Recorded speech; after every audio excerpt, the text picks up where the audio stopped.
Formula ఈ-కార్ race కేసుకు సంబంధించి ప్రభుత్వానికి నివేదిక అందింది. తెలంగాణ ప్రభుత్వానికి నివేదిక సమర్పించింది ఏసీబీ. 9 నెలల పాటు కేసును విచారించిన ఏసీబీ అధికారులు ఫైనల్ రిపోర్టును తెలంగాణ ప్రభుత్వానికి అందించింది. దీంతో ప్రభుత్వం ఏ నిర్ణయం తీసుకుంటుందన్న దానిపై ఉత్కంఠ రేపుతోంది. ఫార్ములా ఈ-కార్ రేస్ కు సంబంధించి ఏసీబీ సుదీర్ఘకాలం విచారించింది. బీఆర్ఎస్ వర్కింగ్ ప్రెసిడెంట్ కేటీఆర్ ను 2 సార్లు విచారణ చేసింది. ఐఏఎస్ అరవింద్ కుమార్ ను కూడా విచారించింది ఏసీబీ. తాజాగా కేటీఆర్ సహా అరవింద్ కుమార్, బిఎల్ఎన్ రెడ్డి, కిరణ్ రావును కూడా ప్రాసిక్యూట్ చేసేందుకు గవర్నర్ అనుమతి కోసం ప్రభుత్వానికి రిపోర్ట్ పంపింది ఏసీబీ. గవర్నర్ నుంచి అనుమతి రాగానే ఛార్జ్షీట్ దాఖలు చేయనున్నట్లు తెలుస్తోంది.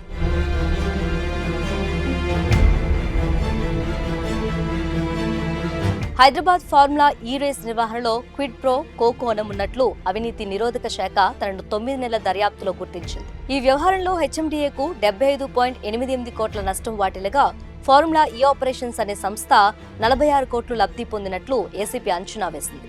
ఈ క్విడ్ ప్రో కోలో భాగంగా 44 కోట్ల విలువైన ఎలక్ట్రోల్ బాండ్లు బీఆర్ఎస్ కు అందాయని ఏసీబీ ఆరోపిస్తుంది. ఈ నేపథ్యంలోనే అప్పటి మున్సిపల్ శాఖ మంత్రి కేటీఆర్తో పాటు ఇతర నిందితులపై అభియోగాలు నమోదుకు అనుమతి ఇవ్వాలని కోరుతూ ఏసీబీ అధికారులు మంగళవారం ప్రభుత్వానికి లేఖ రాశారు.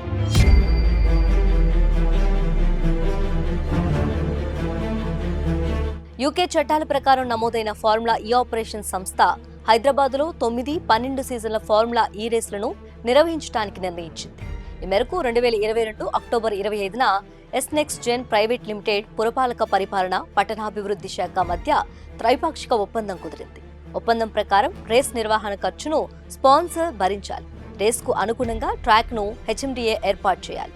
దీని ప్రకారం 2023 ఫిబ్రవరి 11న జరిగిన సీజన్ 9 కోసం హెచ్ఎండీఏ 12 కోట్లు ఖర్చు చేసింది. తొలి సీజన్ తర్వాత ఎఫ్ఈఓ స్పాన్సర్ మధ్య విభేదాలు రావడంతో సీజన్ 10 నిర్వహణకు ఆటంకాలు ఏర్పడ్డాయి. ఎస్నెక్స్ట్ జెన్ సంస్థ రుసుము చెల్లింపులకు నిరాకరించడంతో దానిని ప్రభుత్వమే భరించే అవకాశాలపై చర్చ జరిగింది. ఈ క్రమంలో 2023 సెప్టెంబర్ 27న హెచ్ఎండీఏ కమిషనర్ అరవింద్ కుమార్ అప్పటి మంత్రి కేటీఆర్ కు ప్రతిపాదనలు పంపారు.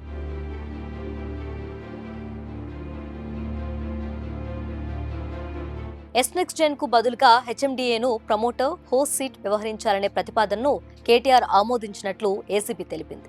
ఈ నిర్ణయంతో హెచ్ఎండీఏ నిధుల నుంచి 54.88 కోట్లు చెల్లించారు.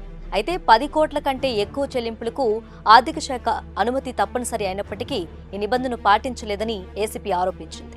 2023 అక్టోబర్ 30న ఫార్ములా ఈ ఆపరేషన్స్, పట్టణాభివృద్ధి శాఖ మధ్య కొత్త ఒప్పందం కుదిరింది. ఈ ఒప్పందం ప్రకారం 90 కోట్లు చెల్లించడంతో పాటు ట్రాక్ నిర్మాణం, ఇతర లాజిస్టిక్స్ బాధ్యతలను కూడా ప్రభుత్వం భరించాలని చెప్పబడింది. ఈ చెల్లింపులు 2023 అక్టోబర్ 9 నుండి డిసెంబర్ 4 వరకు ఎన్నికల నియమావళి అమలులో ఉన్నప్పటికీ ఎన్నికల కమిషన్ అనుమతులు తీసుకోకుండానే జరిగాయని ఏసీబీ చెబుతోంది. ఏసీబీ లేఖలోని సమాచారం ప్రకారం తొలి సీజన్ నిర్వహణలో ఎస్నెక్స్ట్ జెన్ కు 165 కోట్ల నష్టం రావడంతో ఆ సంస్థ మిగిలిన సీజన్ల నిర్వహణకు చేతులెత్తేసింది. తొలి ఒప్పందం ప్రకారం ఆ సంస్థ 600 కోట్లు చెల్లించాల్సి ఉంది. ఈ భారాన్ని ఆ సంస్థకు తప్పించడానికే కేటీఆర్ ఈ ప్రణాళికను రచించారని, దీనివల్ల ప్రభుత్వంపై సుమారు 600 కోట్ల భారం పడిందని ఏసీబీ అంటుంది.